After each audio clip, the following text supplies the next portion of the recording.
আজকে রান্নাটা সম্পূর্ণ নতুন গৃহিণীদের জন্য। যারা পুরনো তারা তো এক্সপার্ট এবং তারা সব কিছুই পারে। তো হ্যাঁ বন্ধুরা, আজকে দেখে অবশ্যই বুঝে গেছো যে আজকের রেসিপিটা আমার কি হতে চলেছে। হ্যাঁ, আজকে আমি বানাবো মোচার চপ।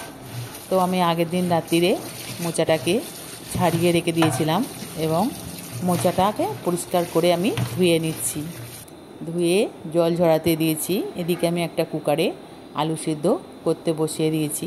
তোমরা চাইলে আলু মোচা একসঙ্গে সিদ্ধ করতে পারো, কিন্তু আমার কাছে মনে হয় মোচাটা আলু দিলে কালো মতো হয়ে যায়, তার জন্য আমি আলাদা আলাদা করে সিদ্ধ করেছি।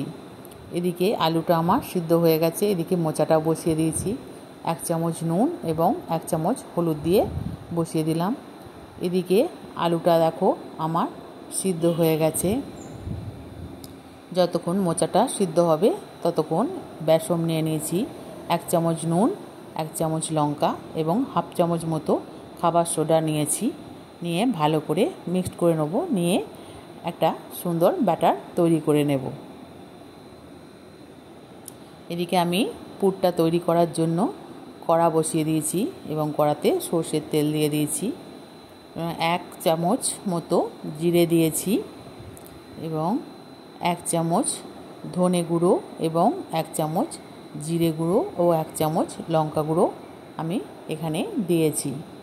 তো এখানে 1 চামচ আমি আদাও দিয়েছিলাম, তো সেটা স্কিপ হয়ে গেছে, সেটা তোমাদের সঙ্গে শেয়ার করা হলো না। তা তোমরা এই সময় 1 চামচ আদা বাটা দিয়ে দেবে।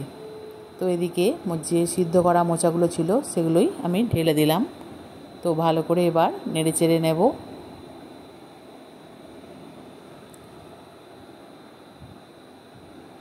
আগে থেকে আমার নুন দেয়া ছিল, সেই জন্য অল্প করে নুনটা দিলাম, কারণ বেশি দিলে খেতেও ভালো লাগবে না। নুন হয়ে গেলে কোনো মোচার চপ বা যে চপই বানাই না কেন সেটা ভালো লাগে না খেতে। তো এই সময় 4টে আমি কাঁচা লঙ্কা দিয়ে দিলাম। এবার যে আলুগুলো সিদ্ধ করা ছিল সেগুলোই ভেঙে ভেঙে দিয়ে দেব।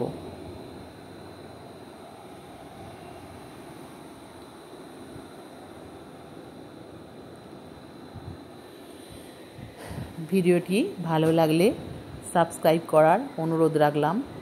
অবশ্যই ভালো লাগবে, তোমরা দেখো, স্কিপ করো না। স্কিপ করলে কিন্তু বুঝতে পারবে না।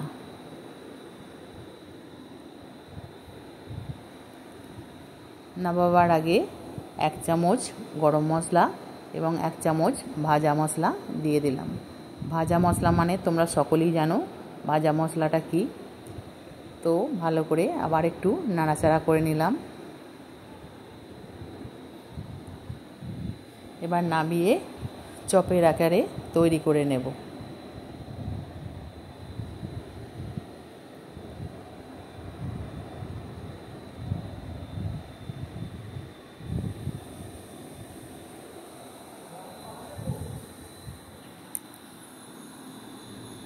এদিকে আমি চপের আকারে তৈরি করে নিয়েছি।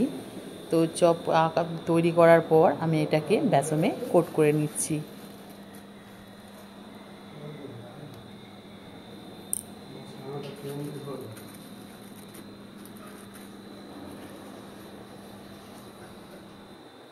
এদিকে আমি তেল বসিয়ে দিয়েছি। একে একে চপগুলোকে আমি ভেজে নেব।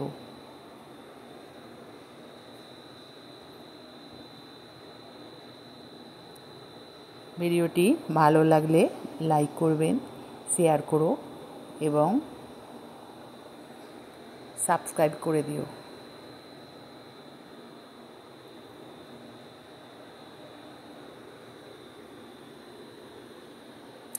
ভালো থেকো, সুস্থ থেকো। আবার দেখা হবে নেক্সট ভিডিওয়ে। ততক্ষণের জন্য